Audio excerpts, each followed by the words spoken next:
तो आज का बहुत ही इम्पोर्टेंट और इजी चैप्टर है, लेकिन मिसकंसेप्शन से भरा हुआ है। चैप्टर का नाम है रिफ्रैक्शन। ठीक है, चैप्टर का नाम है रिफ्रैक्शन। तो इस चैप्टर को पढ़ने के लिए हमें कुछ एक्स्ट्रा चीज़ें भी समझना पड़ेगा जो इस चैप्टर में आते हैं। तो before we go for what is refraction, let us see what happens when light moves from one medium to other medium. How you differentiate two different mediums? दो मीडियम को अलग अलग मीडियम कब कहेंगे? अगर दो मीडियम में लाइट का वेलोसिटी अलग अलग है तो हम उनको कहेंगे कि they are different mediums. So in terms of velocity of light we differentiate two different medium. ठीक है, हम लोग बहुत कुछ लिखेंगे, लेकिन बहुत कुछ सुनेंगे समझेंगे, लेकिन लिखेंगे उतना जितना आपको चाहिए, क्योंकि बोर्ड में तो ये बेसिक नॉलेज वो अश्यूम कर लेते हैं कि आपके पास है, इसलिए इसके ऊपर पूछते नहीं है। कभी आपको बोर्ड में 4 का टेबल या 5 का टेबल पूछा है क्या? आपको आता है नहीं आता है अलग बात है, वो लोग तो सोचते हैं कि आपको आता है इसलिए नहीं पूछते। तो कुछ बेसिक चीज़ें जो आपको मालूम होना चाहिए priorly before starting this chapter, उसको हम लोग देख लेते हैं। पहला हुआ what it means by refractive index of a medium. Refractive index of a medium क्या होता है? It is given by C by V. C is velocity of light in free space, जिसका वैल्यू आपको याद रखना पड़ेगा 3 × 10⁸ मीटर पर second है। और v क्या है? v is velocity of light in the medium. Velocity of light in the medium, तो इसको हम कहेंगे refractive index of the medium, जो कि हरदम c से कम होता है। V is usually less than C, क्योंकि फ्री स्पेस में लाइट का वेलोसिटी सबसे ज्यादा है। कहने का मतलब है this quantity is a unitless quantity, क्योंकि दोनों ही वेलोसिटी है and it is more than 1, you denote it as mu. क्या बात समझ में आया? अभी चलिए आगे बढ़ते हैं। If velocity of light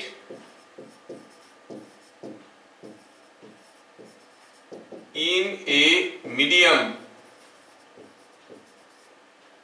is more than that in another medium,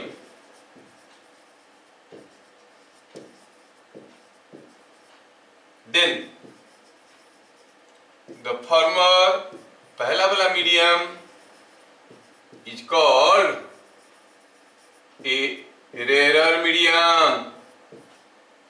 it is called a rare medium. अगर दो मीडियम को देखेंगे, दोनों में से एक मीडियम में लाइट का वेलोसिटी दूसरे मीडियम में लाइट का वेलोसिटी से ज्यादा है, जिस मीडियम में वेलोसिटी ज्यादा है उस मीडियम को कहेंगे रेयर मीडियम। ठीक है, और जो दूसरा मीडियम है उसको क्या कहेंगे? That is what is called denser medium. The latter is called denser medium. देखो समझ में आ गया? अगर ये बात है तो बताओ कौन सा मीडियम का म्यू ज्यादा होगा, डेंसर मीडियम का कि रेयर मीडियम का? जिसमें भी ज्यादा है उसमें म्यू कम है, मतलब म्यू कम हुआ तो रेयर मीडियम। जिसमें भी ज्यादा है म्यू कम है, जिसमें भी कम है वहां पर म्यू ज्यादा है। तो इसका मतलब ये हुआ कि mu for the denser medium is more than mu for the rare medium. अगर दो मीडियम का रिफ्रैक्टिव इंडेक्स निकालेंगे, एक मीडियम का म्यू दूसरे मीडियम से ज्यादा है, रिफ्रैक्टिव इंडेक्स ज्यादा है, तो उसको हम कहेंगे डेंसर मीडियम। क्या बातें समझ में आ रहा है? Yes sir. Yes yes yes. चलिए, तो पता चला mu for a denser medium is more than mu for a rare medium. ध्यान रहे कि ये डेंसर रेयर जो बात है ना, it has nothing to do with the density of the medium. Density ज्यादा होगा तो डेंसर मीडियम होगा, ऐसा नहीं है। हाँ, कह सकते हो ऑप्टिकल डेंसिटी ज्यादा है। नॉर्मली याद रखने के लिए आसान है कि जो डेंसर मीडियम है इसमें वेलोसिटी कम होता है। सोचो कि एक रूम में हम खड़े हैं और रूम में 2-4 लोग घूम रहे हैं, तो रूम का डेंसिटी कम है, मैं भाग के जा सकता हूँ ज़्यादा स्पीड में। अगर उसी रूम में 100 लोग खड़े हैं तो मैं भाग के नहीं जा सकता हूँ, तो मेरा वेलोसिटी कम हो जाएगा। डेंसर मीडियम में velocity of light is less, rare medium में velocity of light is more. लेकिन इससे ये नहीं सोचना है कि कोई मटेरियल का डेंसिटी ज़्यादा है तो वो डेंसर मीडियम होगा। It is just about the velocity. जैसे आप अगर यहाँ से भाग के यहाँ तक जाना चाहते हो, आपके सामने 2 रास्ते हैं, आप इधर से भी भाग के जा सकते हो, इधर से भी भाग के जा सकते हो। ये पूरा स्मूथ है और ये रफ है, तो आप क्या कहोगे? ये मीडियम पाथ 1 और पाथ 2 में से कौन से पाथ में आप जोर से भाग के जा सकते हो, ज्यादा स्पीड में जा सकते हो? स्मूथ वाले पाथ में कि रफ वाले पाथ में? किस में भाग के जा सकते हो? नहीं, स्मूथ में तो आप चल ही नहीं पाओगे। मान लो कि तेल डाल दिया गया है, can you run? You can not run, गिर जाओगे। जहां रफ है आप जोर से भागोगे। यस, इसलिए जब हम लोग किसी रेस में जाते हैं तो जूता ज्यादा रफ वाला लेते हैं ताकि जोर से दौड़ पाएंगे। मतलब आपके लिए ये हो गया रेयर पाथ, क्योंकि आप ज्यादा डिस्टेंस ज्यादा स्पीड में जा सकते हो। ये हो गया डेंसर पाथ, ये हो गया डेंसर पाथ, क्योंकि यहाँ पर आपका स्पीड ज्यादा नहीं होगा, लेकिन यहाँ पर स्पीड ज्यादा होगा। तो फंडामेंटल क्लैरिटी होना जरूरी है, क्योंकि बार बार रेयरिटी एंड डेंसिटी को लेके काम चलेगा। जिस पाथ में आप ज्यादा स्पीड में भाग सकते हो वो हो गया रेयर पाथ। ठीक है, याद रखना है कि V in denser medium is less than V in rare medium. ठीक है, 2 पॉइंट देख लिए। Point number 3, whenever light passes from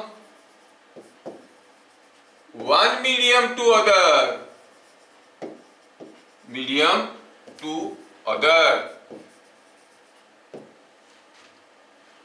its frequency does not change, frequency नहीं बदलता है।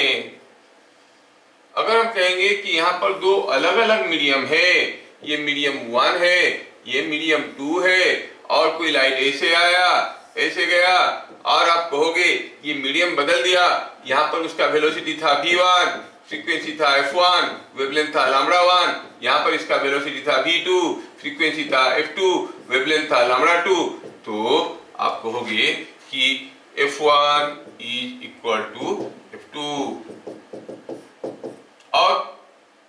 और आपको ये मालूम है कि v1 is equal to f1 λ1, v2 is equal to f2 λ2। अगर ये दोनों इक्वेशन को मैं डिवाइड कर देता हूं तो मिलेगा v1 by v2 is equal to λ1 by λ2। इसके ऊपर डायरेक्ट क्वेश्चन आएंगे। ठीक है, थोड़ा अगर इस चीज को और भी बढ़िया से समझने की कोशिश करेंगे तो मैं कुछ ऐसे लिख सकता हूं। v क्या है देखो, तो हमें तो मालूम है कि mu is nothing but c into v1, mu is equal to c by v। तो v क्या हो गया? v हो गया c बाई म्यू। तो v1 की जगह लिख सकता हूं मैं c बाई म्यू1, v2 की जगह लिख सकता हूं c बाई म्यू2, और this is coming out to be λ1 by λ2। c तो भैया कैंसिल हो गया, और क्या मिला ये कि अगर मैं ये क्रॉस मल्टीप्लाई कर देता हूं तो मिलेगा μ1 into λ1 is equal to μ2 into λ2। CHSE वाले सतर्क हो जाओ, डायरेक्ट क्वेश्चन इसके ऊपर आएंगे। फिर light move from one medium to other, μ1 λ1 is equal to μ2 λ2। μ1 μ2 क्या है? The μ1 μ2 are the refractive indices of the two mediums. λ1 λ2 क्या है? The wavelengths. Okay, next point number 4, when light passes from one medium to other, passes from one medium to other, ये ध्यान रखना बहुत important है। when light passes from one medium to other, a part of light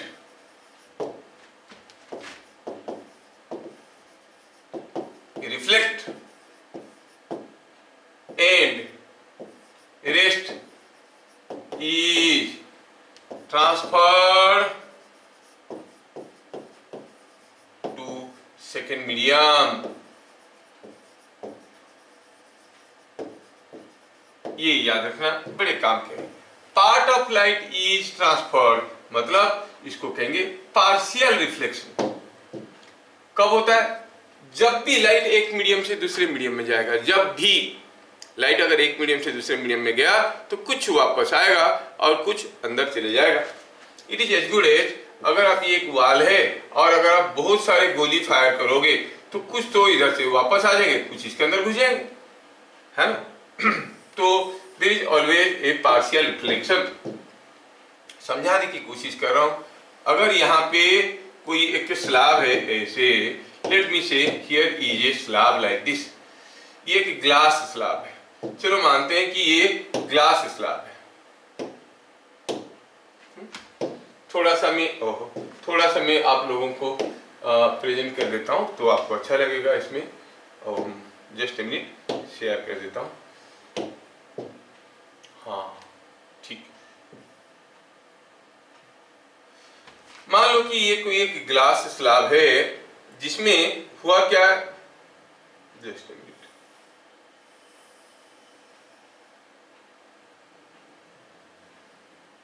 just a minute,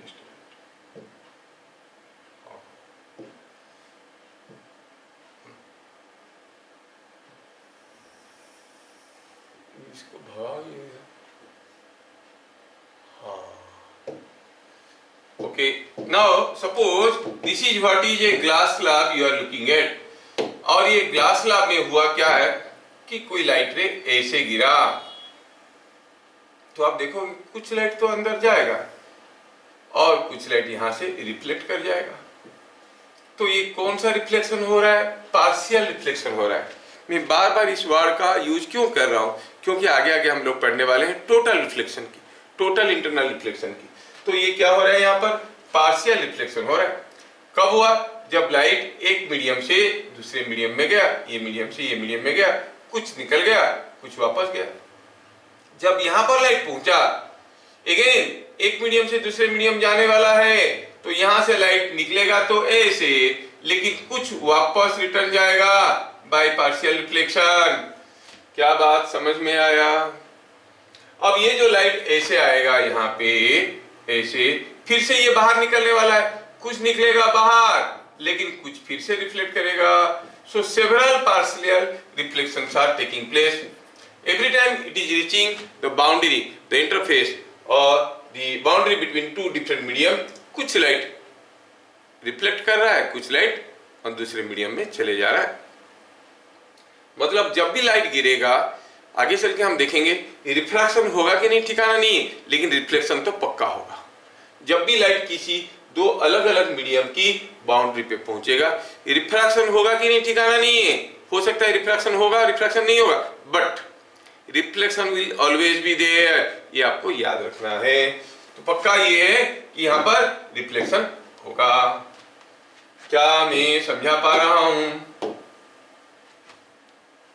okay, yes yes yes. चलिए, तो when light passes from one medium to other, a part of light always reflects and rest is transport to the second medium. हम लोग बात करने वाले हैं not about reflection but about the transfer of energy to the second medium, उसके बारे में बात करने वाले हैं। ठीक है, तो वो क्या है, just a minute. Point number 5, when light is obliquely incident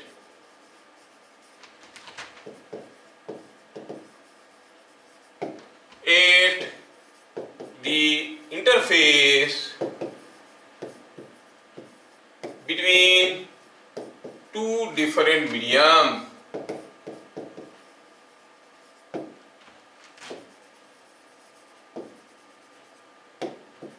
it bends,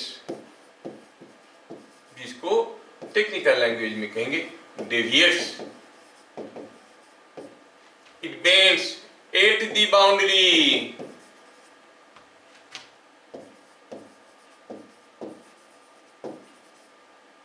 this phenomenon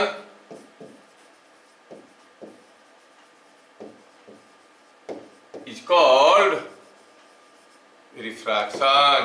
इसको कहते हैं रिफ्रैक्शन। अब वो लोग भाई साहब बोलेंगे कि सर मैं भी तो वही बोला था, आप वही बोले थे, लेकिन इंपॉर्टेंट क्या है देखो, when the light is obliquely incident मतलब टेढ़ा होके गिरेगा, तो जैसे मैं कहूं कि यहां पर कोई एक मीडियम है, ठीक है, और ये कोई दूसरा मीडियम है, मीडियम 1, मीडियम 2, कोई लाइट अगर सीधा ऐसे गिरा तो आप देखोगे पार्ट ऑफ लाइट वापस तो जा रहा है, रिफ्लेक्शन हो रहा है, बाकी अंदर जा रहा है, but no refraction is taking place, क्योंकि बेंड नहीं हुआ।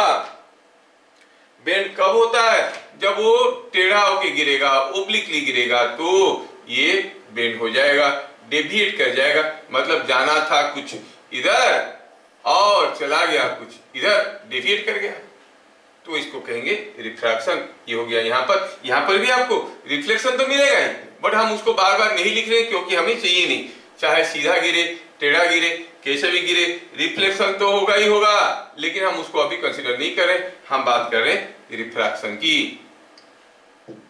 समझ में आया क्या? तो देखोगे कि when normal incidence is taking place there is no refraction, no bending of light, no deviation from the path. जिस रास्ते में जा रहा था उसी रास्ते में जा रहा है, बट ओब्लिकली गिरा तो ये बेंड हो जाएगा। ओब्लिकली गिरने से एट द बाउंड्री जो डेविएशन आया, जो बेंडिंग हुआ, इस फेनोमेनन को कहते हैं रिफ्रैक्शन। ठीक है, तो कैसे रिफ्रैक्ट करेगा? Point number 6, will see laws of refraction.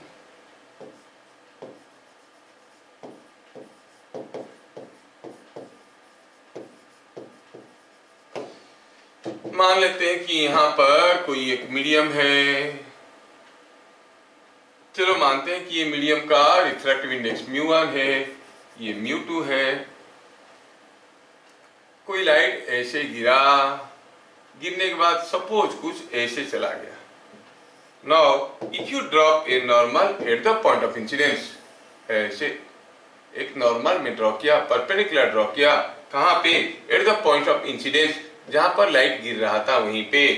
चलो मानते हैं कि ये एंगल को I कहेंगे, ये एंगल को R कहेंगे। ठीक है, तो लॉ ऑफ रिफ्रैक्शन दो पार्ट में आता है। क्या कहता है? चलिए लिखते हैं इसको। कहता है बिट नंबर 1 हुआ, the incident ray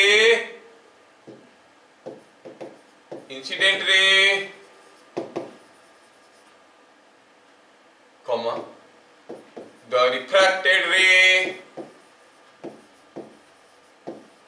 incident ray मतलब जो गिर रहा है, रिफ्रैक्टेड रे मतलब जो बेंड हो गया है, and normal at point of incidence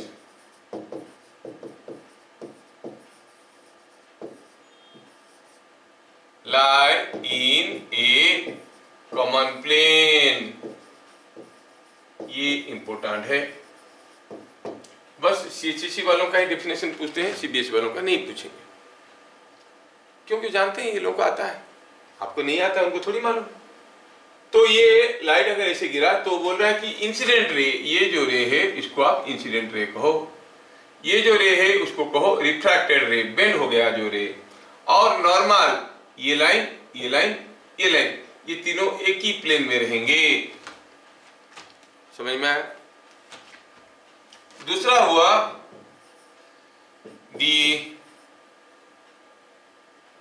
दूसरा हुआ मैथमेटिकली आप सीधा लिख सकते हो, μ1 sine I is equal to μ2 sine R. I क्या है? इंसिडेंट एंगल, ठीक है। आर क्या है? Refracting angle.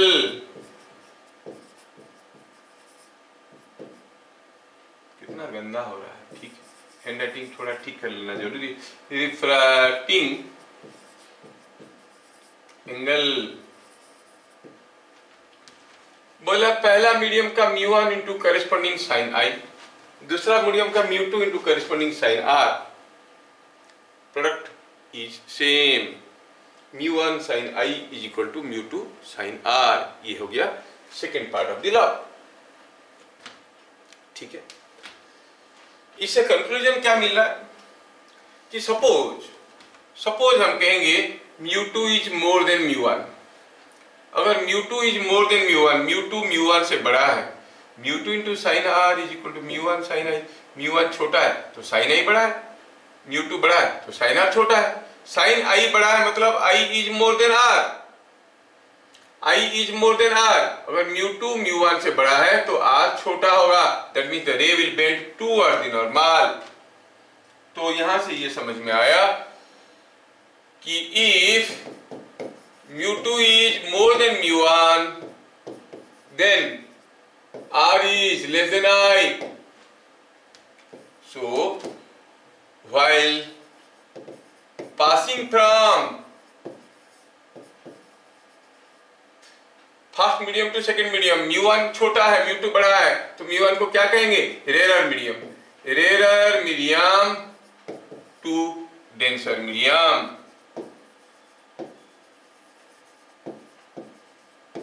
The ray bends किधर को? Towards the normal, towards the normal and vice versa। ये देखो चीजें सबको मालूम है, काफी लोगों को मालूम होगा, वो बोर हो रहे होंगे कि सारी ये सब चीजें क्यों लिखाते हैं, क्योंकि बाकी लोगों को भी तो देखना है। हम मोदी जी के भक्त हैं, सबका साथ सबका विकास, ठीक है। तो ये हो गया, जब ये रेयर मीडियम से डेंसर मीडियम में जाता है it bends towards the normal, denser से रेयर मीडियम में जाएगा it will bend away from the normal. ये छोटे मोटे चीज हमें समझ में आया, ठीक है। चलिए now let us go to topic, refraction in a slab.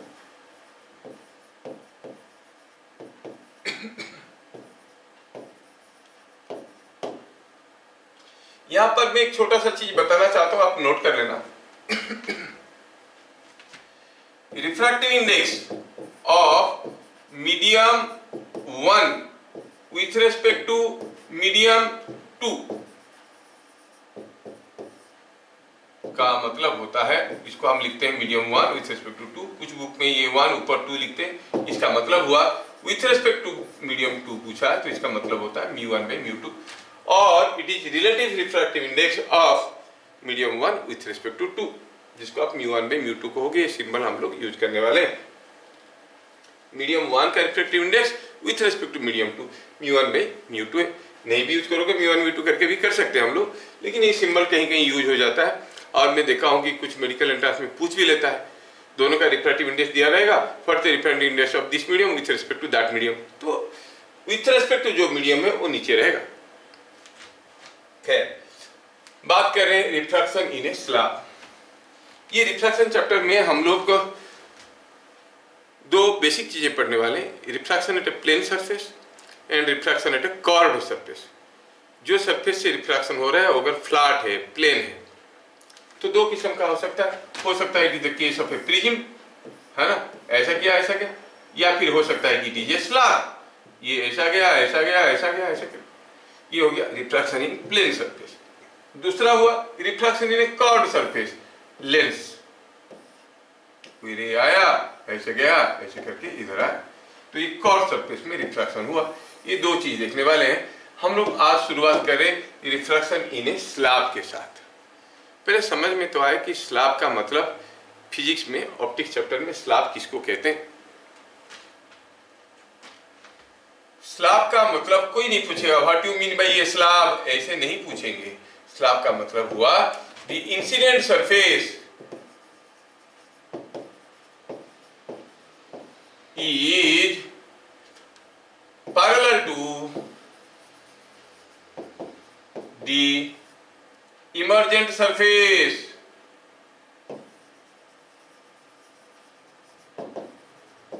मतलब अगर हम कहेंगे कोई एक बॉडी ऐसे रखा है, ठीक है, ये कुछ ऐसा शेप का कोई बॉडी रखा हुआ है, पता चला कोई एक लाइट गिरा ऐसे और ये आया ऐसे फिर निकला ऐसे, तो आप देखोगे ये हो गया इंसिडेंट सरफेस और ये हो गया इमर्जेंट सरफेस। जिस सरफेस से निकल रहा है ये सरफेस पे गिर रहा है, ये इंसिडेंट सरफेस है, इमर्जेंट सरफेस है। क्या ये दोनों सरफेस आपको एक दूसरे के साथ पैरेलल दिख रहे हैं? नहीं, it is not a slab. Slab कब कहेंगे? जब इंसिडेंट सरफेस जहां पे गिर रहा है जिस सरफेस पे और जिस सरफेस से निकल रहा है दोनों आपस में पैरेलल है। पैरेलल नहीं है, पैरेलल नहीं है तो इसको हम कहते हैं प्रिज्म। कैसे कहते हैं प्रिज्म? ये दोनों सरफेस को बढ़ाते हैं ऐसे आगे, जो कि हम लोग पढ़ने वाले हैं थोड़ी देर में, तो ये बढ़ाते हैं, ये दोनों जहां पर मिले तो हम कहेंगे ये हो गया एंगल ऑफ प्रिज्म, ऐसे करके कहते हैं ये हो गया एंगल ऑफ प्रिज्म। अगर दोनों सरफेस पैरेलल है तो स्लैब, नहीं तो कहते हैं प्रिज्म। तो it is not a slab, ठीक है। स्लैब कब कहेंगे? जब दोनों सरफेस आपस में पैरेलल है। Suppose I consider a case where the body is like this. अगर कोई लाइट रे ऐसे गिरा, ऐसे आया, तो आप कहोगे this light is passing through a slab. Why? Incident surface and emergent surface are parallel. But suppose यहाँ पे कोई लाइट कुछ ऐसा गिरा और ऐसे गिरने के बाद ऐसे बेंड हुआ और पता चला इधर से निकल गया। Now this material is not behaving as a slab, क्योंकि incident surface emergent surface parallel नहीं। For this ray this is not a slab, for this ray it is a slab. तो शेप साइज से पता नहीं चलता है कि slab है कि प्रिज्म है, कहां पे गिरा किधर से निकला। वो दोनों सरफेस अगर आपस में पैरेलल है तो हम कहेंगे स्लैब, पैरेलल नहीं तो हम कहेंगे प्रिज्म। बात कर रहे हैं स्लैब का। क्या बात समझ में आया? Yes sir. Yes yes yes. अच्छा, अगर समझ में आया मेरे भाई तो आप बताओ कि इस केस में आप क्या कहोगे। इसको जस्ट ए मिनट, मैं आपको कोई एक टिपिकल शेप का बॉडी देता हूँ, ऐसा है ऐसा है ऐसा है ऐसा है ऐसा है ऐसा है, ये शेप का कोई बॉडी आपके सामने पड़ा है और पता चला कि कोई रे ऐसे घुसा ऐसे आया ऐसे निकल गया। आप क्या कहोगे? This transparent medium what you are looking at is a slab और ए प्रिज्म। ये क्या है? स्लैब है कि प्रिज्म है? स्लैब है। क्यों? क्योंकि incident surface emergent surface parallel है। तो स्लैब मतलब ऐसे रेक्टेंगुलर दिखेगा ऐसा मत सोचना, दोनों सरफेस पैरेलल होंगे तो स्लैब, नहीं होंगे तो प्रिज्म। तो रिफ्रैक्शन इन ए स्लैब की बात कर रहे हैं हम लोग। चलिए आगे बढ़ते हैं। सपोज हम कहेंगे ये है एक रेक्टेंगुलर स्लैब और कोई लाइट रे ऐसे आया ऐसे बेंड किया और ऐसे निकला, ठीक है। अगर ये बात है तो थोड़ा मैं ड्रॉ करके देखूं कैसे दिख रहा है ये। चलो मानते हैं कि यहां पर ये हो गया नॉर्मल और यहां पर ये हो गया नॉर्मल, ठीक है, ये दोनों नॉर्मल है। और आप जानते हो कि इस एंगल को कहते हैं इंसिडेंट एंगल, ये एंगल को कहेंगे आर रिफ्रैक्टिंग एंगल। ये जो एंगल में निकल रहा है क्या है मालूम नहीं है, कॉल इट थीटा। तो स्लैब के बारे में पहला चीज हम देख रहे हैं, अगर इस पॉइंट को हम A कहते हैं, इस पॉइंट को हम B कहते हैं, और मान लो कि यहाँ का रिफ्रैक्टिव इंडेक्स μ1 है, ये μ2 है, और ये फिर से μ1 है क्योंकि घुस के निकला है, स्लैब के अंदर से घुस के निकला है। तो एट A अगर हम लगाएंगे laws of refraction, that is what is called Snell's law, याद रखना स्नेल्स लॉ। स्नेल्स लॉ लगाएंगे तो कहेंगे स्नेल्स लॉ एट A क्या देगा आपको, μ1 sin I। Snell's law at A क्या दे रहा है आपको, μ1 sin I is equal to μ2 sin R। हाँ सर मालूम है। एट B ये रे ऐसे आया, इस मीडियम में μ2 है और ये दोनों सरफेस पैरेलल है क्योंकि ये स्लैब है, तो फिर ये दोनों जो परपेंडिकुलर ड्रॉ किया हूं ये दोनों भी आपस में पैरेलल होंगे क्योंकि ये इसको परपेंडिकुलर है, ये इसको परपेंडिकुलर है। तो ये अगर R हुआ तो ये एंगल भी तो R ही हुआ, तो आपको हो get B μ2 sin R is equal to μ1 sin theta. μ1 sin I is equal to μ2 sin R, μ2 sin R is equal to μ1 sin theta. इससे क्या कंक्लूजन मिला कि I is equal to theta. क्या बात समझ में आया? So when it is passing through this medium, ये एंगल जितना है ये एंगल उतना है, मतलब ये वर्टिकल के साथ जितना एंगल कर रहा था ये वर्टिकल के साथ उतने ही एंगल कर रहा है, मतलब this two lines are parallel to each other. तो कहोगे इंसिडेंट रे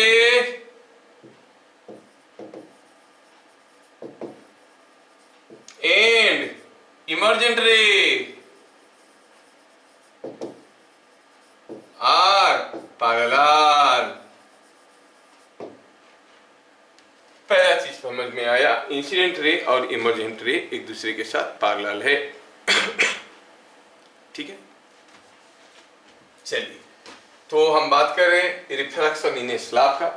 कोई एक ट्रांसपेरेंट मीडियम है जिसमें incident surface emergent surface parallel है, कोई लाइट रे इसके अंदर से घुस के जा रहा है, ये लाइट रे और ये लाइट रे पैरेलल रहेंगे, मतलब ये जिधर जा रहा था ये उधर ही जाएगा। Point number 2 is a important derivation, इसके रिलेटेड कोई न्यूमेरिकल नहीं आता है, इसको कहते हैं लेटरल डेविएशन।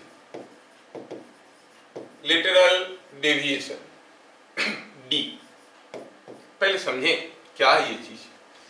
देखो भाई यहां पर कोई लाइट रे ऐसे आया, ये कोई एक स्लैब है, कोई लाइट रे ऐसे आया इसके पास ऐसे गिरा, गिरने के बाद ये बेंड हो गया, फिर निकला तो पैरेलल होके गया, है ना। ये लाइट रे ऐसे आ रहा था ऐसे गया, अभी तो हम देख चुके हैं कि ये इंसिडेंट एंगल और ये बराबर थे, incident angle and emergent angle बराबर थे, तो ये रे और ये रे पैरेलल है। सोचो कि अगर यहां पर ये स्लैब नहीं होता तो शायद ये रे कुछ ऐसे गया होता, है कि नहीं, लेकिन ये स्लैब होने के कारण ये रे शिफ्ट हो गया है, इधर को ऐसे जा रहा है। कितना शिफ्ट हो गया है, that is what is called lateral shift. ये कितना शिफ्ट हो गया रे, ऐसे जाना चाहिए जा रहा है ऐसे, ये जो डिस्टेंस है उसको कहते हैं लेटरल शिफ्ट, लेटरली शिफ्ट हो गया था। ये पेन को लॉन्गिट्यूडिनली शिफ्ट करना है, मतलब अलोंग द लेंथ शिफ्ट करना है, मतलब ऐसे ऊपर या नीचे। लेटरली शिफ्ट करना है मतलब ऐसे perpendicular to the length shift किए तो हम कहेंगे लेटरल शिफ्ट हो गया। ठीक है, अब हुआ यूं है कि ये रे शिफ्ट हो गया है ऐसे, ठीक है, ये रे शिफ्ट हो गया है, थोड़ा मैं इसका फिगर को ऐसे छोटा कर दूं। अब मुझे निकालना है कि कितना लेटरल शिफ्ट हुआ, what is this value of D. Suppose ये जो मटेरियल में अभी लिया हूं स्लैब, उसका थिकनेस T है and refractive index of the medium with respect to surrounding is mu. Suppose mu is the refractive index of this medium with respect to this. मतलब इसका अगर μ1 है, इसका μ2 है, refractive index of this with respect to this means μ2 by μ1, so it is μ है। ठीक है, चलिए फर्दर मानते हैं कि ये जो एंगल है यहाँ पे, ये एंगल है इंसिडेंट एंगल, ये एंगल को हम कहेंगे incident angle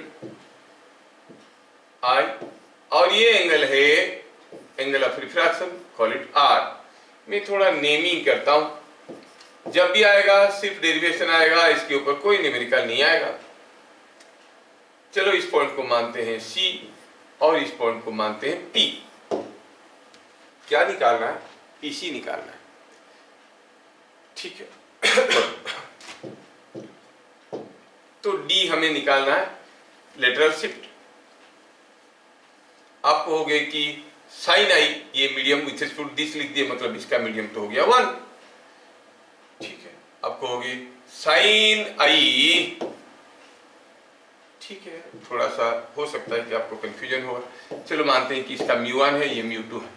absolute refractive indices are given. Now μ1 sin I is equal to μ2 sin R, ये हमें समझ में आता है।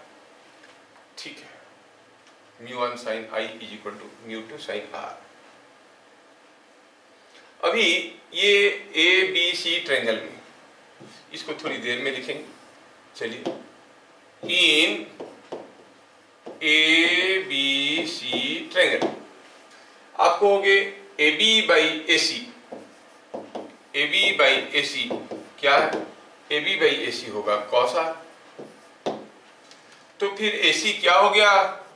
AC हो गया AB cos R और AB sec R, क्योंकि AB by cos R will be AB sec R।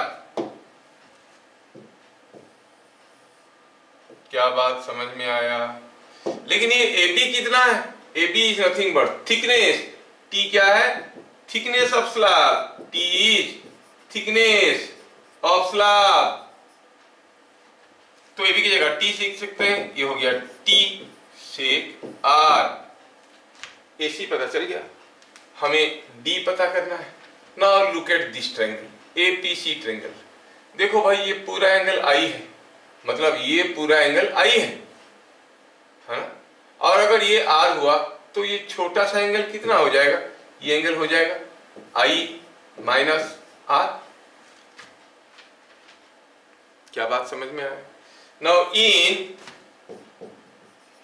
APC triangle, APC triangle आपको हो गए कि D ये परपेंडिकुलर है, तो आपको हो गए D बाई और PC by AC, PC by AC is equal to, ये P बाई H वाला फॉर्मूला आया तो आया साइन I माइनस R।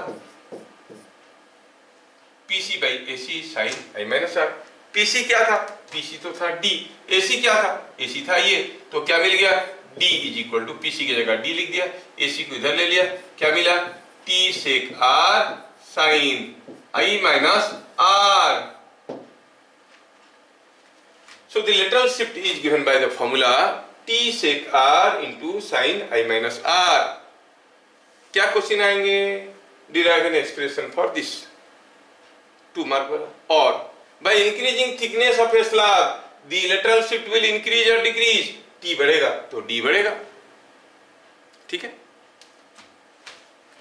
तो ये हो गया लेटरल डेविएशन और लेटरल जो भी है, लेटरल शिफ्ट आप कह सकते हो। नंबर 3, लॉन्गिट्यूडिनल शिफ्ट में it will be more appropriate to write lateral shift, ठीक रहेगा, डेविएशन लिखने से बढ़िया रहेगा। लेटरल शिफ्ट, ये शिफ्ट कर गया। लेट अस सी लॉन्गिट्यूडिनल शिफ्ट। लॉन्गिट्यूडिनल शिफ्ट क्या है? लॉन्गिट्यूडिनल शिफ्ट, कभी आपके पास ये एक्सपीरियंस होगा, किसी स्विमिंग पूल के पास खड़े हो, नदी के पास खड़े हो, आपको लगेगा कि ये मेरा, ठीक है, नी तक पानी है, 2 फीट पानी है, 3 फीट पानी है, लेकिन जब अंदर गए पता चला कि पानी तो वेस्ट तक था, मतलब डेप्थ ज़्यादा था, लग रहा था कि कम है देखने से। मतलब जो अपीयर कर रहा है, जो डेप्थ, एक्चुअल डेप्थ उससे काफ़ी ज़्यादा है। लगता है कि जो फ्लोर है पानी का, वो फ्लोर शिफ्ट हो गया है ऊपर की तरफ। फ्लोर शिफ्ट हो गया है तो हम उसको कहेंगे लॉन्गिट्यूडनल शिफ्ट। अब उसके बारे में देखने वाले हैं, ठीक है। लॉन्गिट्यूडनल शिफ्ट ऐसा क्यों लगता है पहले समझते हैं, फिर आगे करेंगे। ये लॉन्गिट्यूडनल शिफ्ट निकालते वक्त कंडीशन याद रखना, फॉर नॉर्मल व्यूइंग, मतलब सपोज हम कहेंगे कि ये कोई एक मीडियम है, से इट इज मीडियम μ2, ये एक मीडियम μ1 है, और चलो मानते हैं कि इस मीडियम में कोई एक चीज ऐसे रखा हुआ है। कहाँ रखा हुआ? इट इज समवेयर हियर, यहाँ पे रखा है। कौन है ये? ऑब्जेक्ट। ऑब्जेक्ट यहाँ पे रखा है, आप इसको देख रहे हो कहां से? From medium 1। The observer is in medium 1 और उसको देखने की कोशिश कर रहा है। कैसे? विथ नॉर्मल व्यूइंग, मतलब इस आसपास की जोन से दिख रहा है, इसके वर्टिकली ऊपर जो जोन है वहां से देख रहा है। इधर से देख रहा है तो नहीं चलेगा, क्योंकि दोनों आएगा, लॉन्गिट्यूडनल लेटरल दोनों शिफ्ट हो जाएंगे। आप नॉर्मल व्यूइंग की सीधे ऊपर से ही देख रहे हो, ऐसा केस के लिए बात चल रहा है।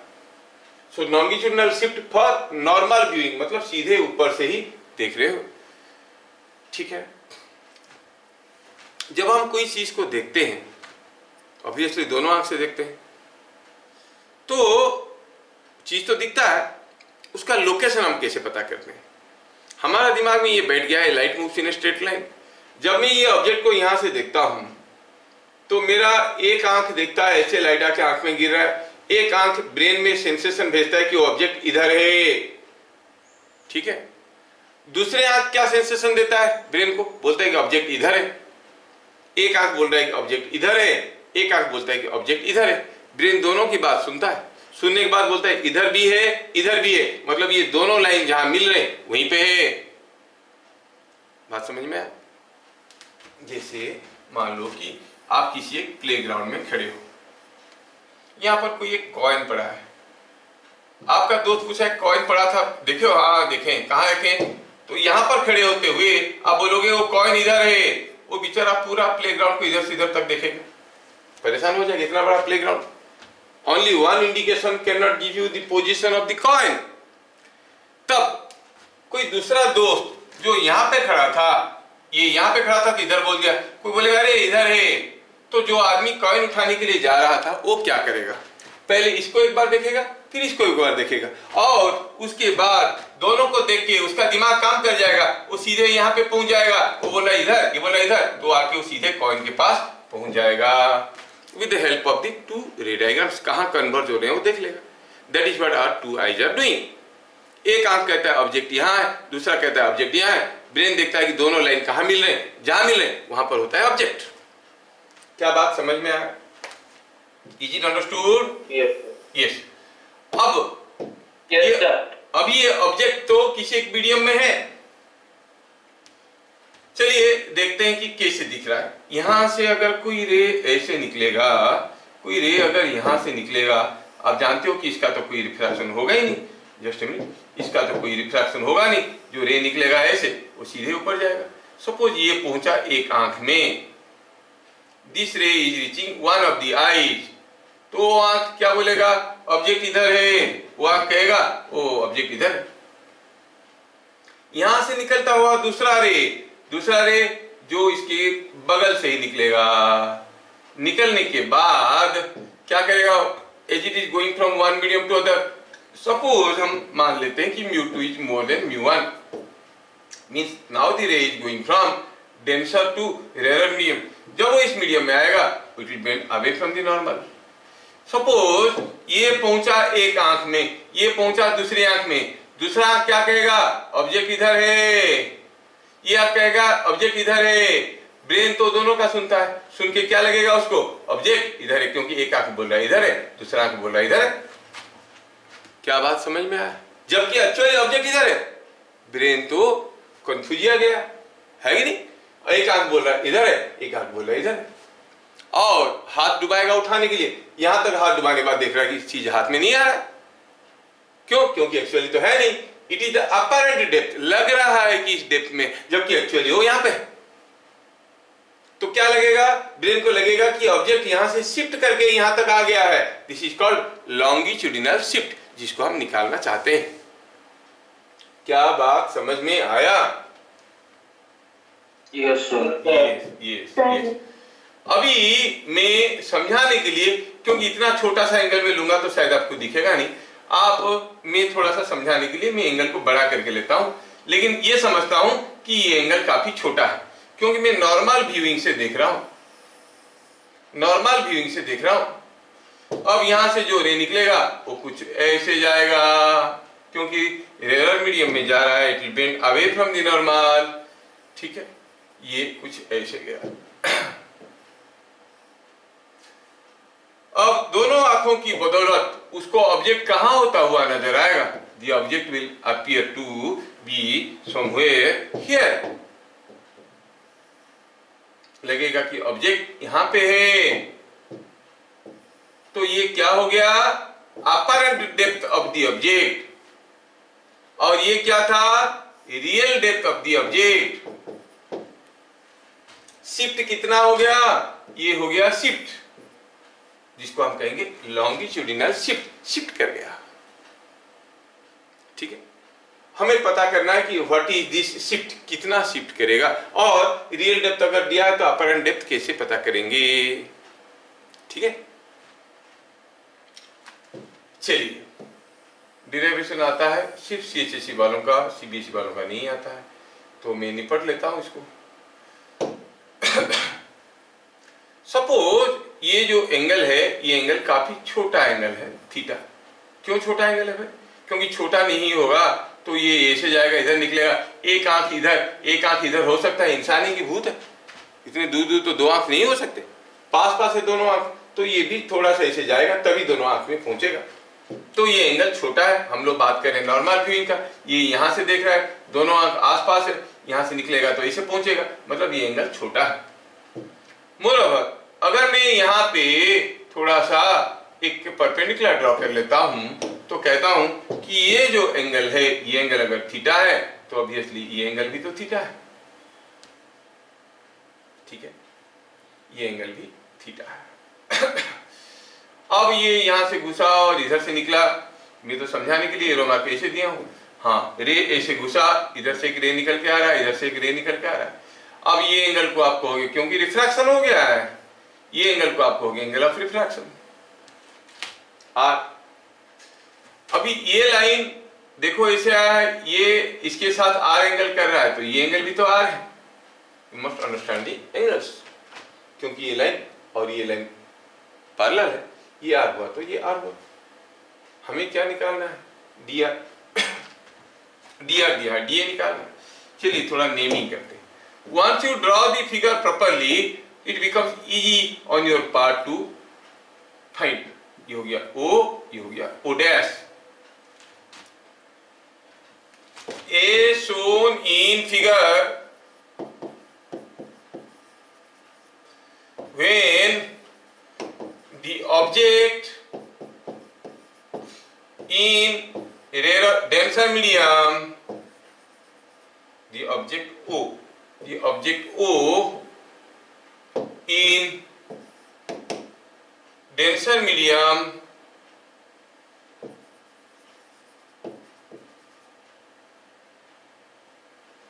as seen from rarer medium, as seen from rarer medium,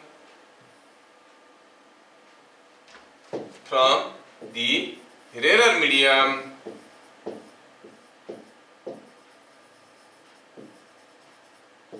appears to be at O dash. तो AO क्या हो गया? AO is रियल डेप्थ, जिसको आप DR कहोगे।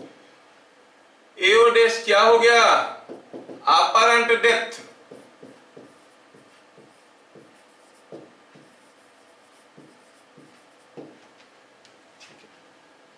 coming out to be the apparent depth. Apparent depth को कुछ लिख लेते हैं, नाम दे देते हैं। नाम देने में क्या है, अपरेंट डेप्थ हो गया, चलो मानते हैं अपरेंट डेप्थ हो गया। ये इसको थोड़ा मैं इधर लिखता हूँ, जगह की कमी है, इसको इधर ले आओ। यस, ये हो गया रियल डेप्थ dr, क्योंकि नोट्स भी तो सुंदर दिखना चाहिए, पूरा जमाना सुंदर के पीछे भागा है। तो ये हो गया, ये AO डैश क्या हो गया, AO dash is apparent depth, जिसको हम कहेंगे कि ये सेम एज DA। हमें क्या दिया है, μ1 दिया है, μ2 दिया है, dr दिया है, DA पूछा है। Let me repeat the figure in the next page.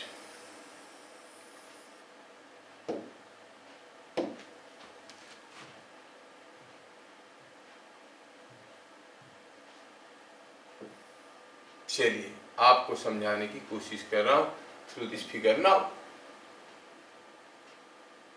ठीक है, ऐसा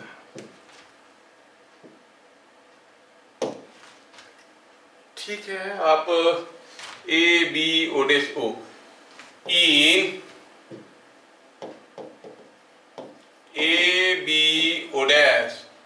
ABO डैश ट्रायंगल आप कहोगे AB by DA, AB by DA क्या होगा, सोचो तो। ये AB है, ये DA है, P बाई B वाला आया formula is equal to tan R, और इससे पता चला DA tan R is equal to AB।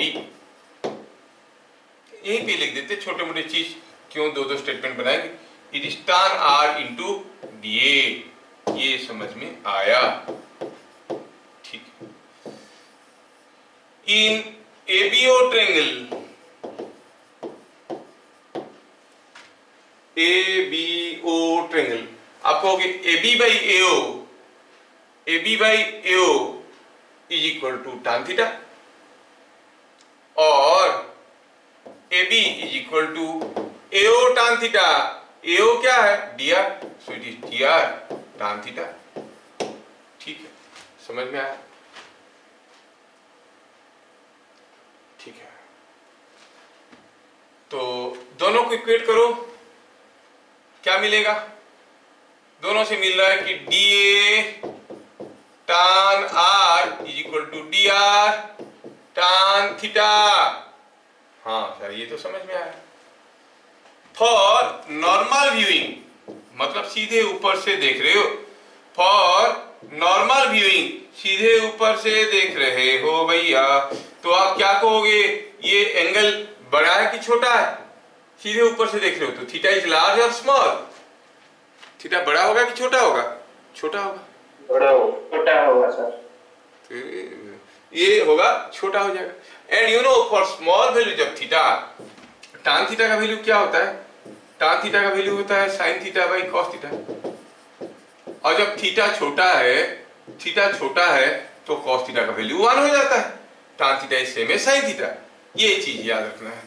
For normal viewing theta is small, so tan theta is equal to sin theta. ठीक है, तो क्या कंक्लूजन मिला, थीटा अगर छोटा है तो r भी छोटा होगा, क्योंकि थीटा 0 हो गया तो r भी 0 हो जाता है। सो थीटा छोटा है तो r भी छोटा है, तो आप कहोगे tan थीटा की जगह sin थीटा लिखेंगे तो tan r की जगह sin r लिखेंगे, तो हम कहेंगे dA sin r is equal to dr sin theta. हाँ, इससे ये पता चला कि जो अपरेंट डेप्थ हम निकालना चाहते थे वो क्या है, it is dr sin theta by sin r। ये हो गया फॉर्मूला dr का, dA का। The apparent depth is this. लेकिन कहानी अब बाकी है। At B at B by law of refraction आपको क्या मिलने वाला है? देखो तो एट बी में आपको हो गया कि ये ऐसे बेंड हो रहा है, ये एंगल थीटा है, तो ये आर है, तो आपको हो गया mu two sine theta is equal to mu one sine R. It is mu two sine theta is equal to mu one sine R. इसका मतलब हमारा जो टर्म था sine theta by sine R, उसका वैल्यू क्या आया? Sine theta by sine R is coming out to be mu one by mu two. Putting in equation, नाम दे देते हैं इक्वेशन वन. नाम देने में क्या है, कॉल इट इक्वेशन वन. तो क्या मिलेगा? D A is equal to D R, D A is equal to D R sine theta by sine R which is mu one by mu two. Yes, समझ में आया?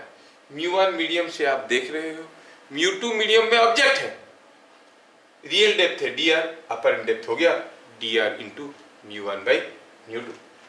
और मैं चाहूंगा कि आप इसको ऐसे याद रखने की बजाय ऐसे याद रखो, apparent depth is equal to mu of the observer medium by mu of the object medium, क्योंकि म्यू टू तो ऑब्जेक्ट का था, दैट इनटू रियल डेप्थ. ये याद रखने में आपको अच्छा लगेगा, कंफ्यूजन नहीं होगा इधर. ये हो गया अपरेंट डेप्थ. क्या बातें समझ में आया? Yes sir. Yes yes, yes sir. ठीक है, ये चीज हमें समझ में आया. D A is equal to mu of the observer medium by mu of the object medium. ठीक है, थोड़ा सा 10 मिनट हम इसके ऊपर और देखेंगे, फिर क्लास खत्म हो जाएगा. कोशिश करेंगे करने की. चलिए, ये डी ए हो गया. इससे क्या समझ में आया? जो समझ में आया उसको लिखते हैं.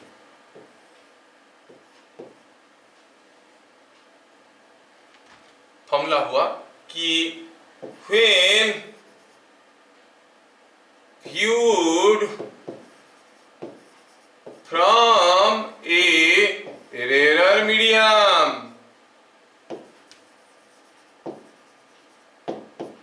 the object in denser medium appears to be. अब आपको भरना है क्लोजर और फार्दर.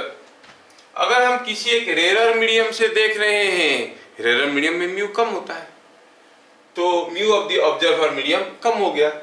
डेंसर मीडियम में ऑब्जेक्ट रखा है, ये बड़ा हो गया, ये बड़ा है, ये छोटा है, तो quantity is less than 1. When this quantity is less than 1, DA is less than DR. ठीक है, तो क्या लगता है? The object appears to be closer, लगेगा कि पास आ गया है, एंड वाइस वर्सा. मतलब अगर आप डेंसर मीडियम से देखोगे तो object in the rarer medium will be appear to be farther. मछली पानी के अंदर है, चिड़िया हवा में उड़ रही है, चिड़िया को लगेगा मछली नजदीक है क्योंकि रेरर मीडियम से देख रहा है. मछली को लगेगा कि चिड़िया हमसे जितना दूर है उससे ज्यादा दूर दिखेगा उसको, it appears to be farther, क्योंकि मछली जो है वो डेंसर मीडियम में है. Just for sake of example I would like to take this. Suppose ये हो गया चिड़िया, ठीक है, ये है चिड़िया, क्या हाइट में है? सपोज ये x डिस्टेंस में, और ये होगी जल की रानी, मछली है, कहाँ है? एट डेप्थ y है, और ये एयर है. आप जानते हो म्यू फॉर एयर क्या होता है? 1 होता है. ये म्यू फॉर वाटर है. एग्जाम्पल के तौर पे कहेंगे distance of fish as seen by bird is equal to. चिड़िया को पूछेंगे बताओ भाई ये मछली तेरे से कितना दूर पे है? बोला वो पास में है। क्यों? क्योंकि चिड़िया है रेयर मीडियम में, मछली है डेंसर मीडियम में। हाँ पास में है तो ठीक है, कितना दूर पे है बताओ, तुमको क्या दिख रहा है? चिड़िया बोलेगी चू चू, देखो मेरा डिस्टेंस मछली से कितना है, दिखेगा ये डिस्टेंस तो x है ही है, और ये डिस्टेंस चिड़िया को क्या दिखेगा? फॉर्मूला याद करो, फॉर्मूला क्या था? Mu of the observer by mu of the object into dr। चिड़िया कहाँ है? हवा में, ऑब्जर्वर मीडियम का वन है म्यू, तो it is 1 by mu w into real depth कितना है? y। हम बात कर रहे हैं ट्रांसपेरेंट मीडियम का, मतलब चिड़िया को नहीं पता चल रहा है कि पानी है, चिड़िया सोच रही है कि मछली हवा में तैर रही है। You cannot see if it is A transparent medium, you cannot see it. तो चिड़िया को लग रहा है कि ये मछली हवा में तैर रही है। ये बहुत एक इंपॉर्टेंट कंसेप्ट है। I don't know why it is not highlighted in any of the books, but that helps you a lot to solve the numericals. मछली को लगेगा कि चिड़िया पानी में उड़ रही है, क्योंकि कहाँ पानी खत्म हुआ उसको कहाँ पता चलेगा। चिड़िया को लग रहा है कि मछली हवा में तैर रही है। तो distance of fish as seen by bird is this much in air. अगर हम निकालना चाहेंगे what is distance of bird as seen by fish, मछली को पूछेंगे बताओ what is the distance of the bird from you, चिड़िया तुमसे कितने दूर पे है? तो फिर सर उठा के देखेगा, कहेगा distance of bird as seen by fish is equal to, देखेगा ये तो y है खुद पानी में, और ये डिस्टेंस उसको क्या दिखेगा? Mu of the observer medium. Formula याद करो, mu of the observer by mu of the object into real depth. Mu of the observer medium, मछली पानी में, ऑब्जर्वर मीडियम का म्यू है म्यू w, ऑब्जेक्ट मीडियम हो गया 1 इंटू x। रियल डेप्थ कितना है? रियली x डिस्टेंस में है। देखो तो कितना इंटरेस्टिंग है, कितना इंटरेस्टिंग है। मतलब चिड़िया को मछली का जितना डिस्टेंस दिख रहा है, मछली को चिड़िया का वो डिस्टेंस नहीं दिख रहा है, कुछ दूसरा है। That is very interesting. अक्सर ये होता है कि मैं देख रहा हूँ गोलक कहीं खड़ा है, मैं कहूँगा गोलक ये मेरे से 20 मीटर दूरी पे है, तो गोलक कहेगा सर मेरे से भी 20 मीटर दूरी पे है, हम दोनों को बराबर दिखता है। लेकिन यहाँ पर इसका displacement with respect to him, इसका displacement with respect to him are different. कहने का मतलब है अगर ये उड़ने लगेगा, ये तैरने लगेगा, velocity of bird as seen by fish is not equal to and opposite to the velocity of fish with respect to bird. अक्सर होता है ये कि जब दो चीज मूव कर रहे हैं, एक को लगता है कि दूसरा का वेलोसिटी v है टुवर्ड्स ईस्ट, तो दूसरे को लगता है कि पहला का भी वेलोसिटी v है टुवर्ड्स वेस्ट, लेकिन यहाँ पर तो दोनों का वेलोसिटी अलग अलग लगेगा, क्योंकि दोनों के लिए डिस्प्लेसमेंट अलग है, rate of change in displacement अलग अलग है। क्या बात समझ में आया? खैर अंदर नहीं जाते। तो displacement of bird as seen by fish is different from displacement of fish as seen by the bird. ये चीज समझ में आया। अच्छा, पहला फैक्ट हम लोग समझ गए। दूसरा, when observer in one medium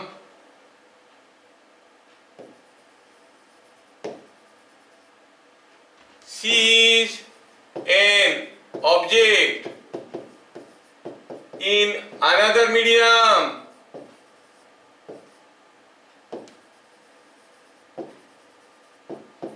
the object appears to shift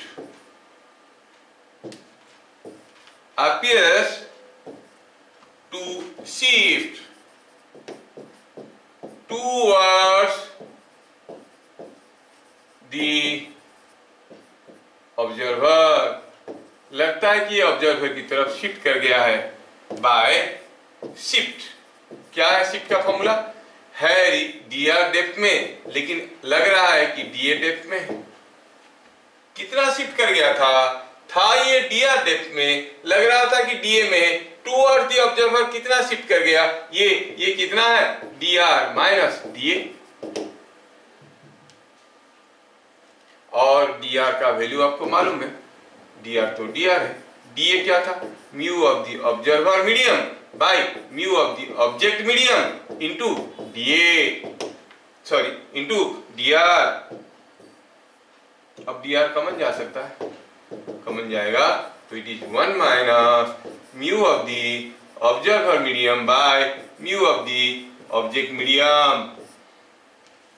जब मैं स्टेटमेंट लिखवाया, मैं नहीं लिखा कि ऑब्जेक्ट ऑब्जर्वर इन डेंसर और एरर मीडियम, वन मीडियम, कोई भी मीडियम में हो, कोई भी मीडियम में हो, आप देखोगे ये शिफ्ट कर रहा है टूवर्ड्स द ऑब्जर्वर, कितना, ये सर हरदम टूवर्ड्स द ऑब्जर्वर शिफ्ट करेगा क्या, अगर ऑब्जर्वर डेंसर मीडियम में है तो डेंसर मीडियम में तो इट विल शिफ्ट अवे, वो भी आ जाएगा इसी फॉर्मूले में। देखो ऑब्जर्वर का मीडियम अगर एरर मीडियम है, ऑब्जर्वर का मीडियम ऑब्जेक्ट मीडियम से कम है, object is in denser medium, तो this quantity is less than 1 minus something is a positive quantity, तो ये पॉजिटिवली शिफ्ट करेगा। लेकिन ऑब्जर्वर अगर डेंसर मीडियम में है, ये क्वांटिटी बड़ा है, ये क्वांटिटी छोटा है, this whole thing is more than 1, the difference is a negative quantity, so it will shift by some negative value toward the observer, means shift away from the observer, automatically towards or away इसी में आ जाएगा with appropriate values of mu observer and mu object। Observer अगर denser medium में है तो आप कहोगे ये बड़ा है, ये छोटा है, ये पूरा चीज 1 से ज्यादा है, ये होल थिंग नेगेटिव है, तो मान लो कि निकला -5, मतलब the object appears to shift -5 centimetre towards the observer, मतलब 5 centimetre away from this observer. तो इन जनरल हमें ये फॉर्मूला यूज करना है कि जब भी कोई ऑब्जर्वर किसी एक ऑब्जेक्ट को देखेगा in other medium, the object will appear to shift towards the observer by an amount dr into 1 minus mu observer by mu object. Quantity positive आया तो सचमुच शिफ्ट कर रहा है टुवर्ड्स द ऑब्जर्वर, नेगेटिव आया तो it is shifting away from the observer. क्या चीजें समझ में आया? Yes. हाँ, तो ये हमें समझ में आया रिफ्रैक्शन का पहला फंडामेंटल। क्या देखे हम लोग आज? Lateral shift and longitudinal shift, दोनों के बारे में देखें। लॉन्गिट्यूडिनल शिफ्ट के ऊपर डायरेक्ट क्वेश्चंस आएंगे, हम लोग क्वेश्चंस करेंगे, चिंता की कोई बात नहीं है। विल सी, आप लोग सारा फॉर्मूला को देख के आओ, ठीक है। फिर मिलेंगे अगले क्लास, तब तक के लिए जय हिंद। जय हिंद सर।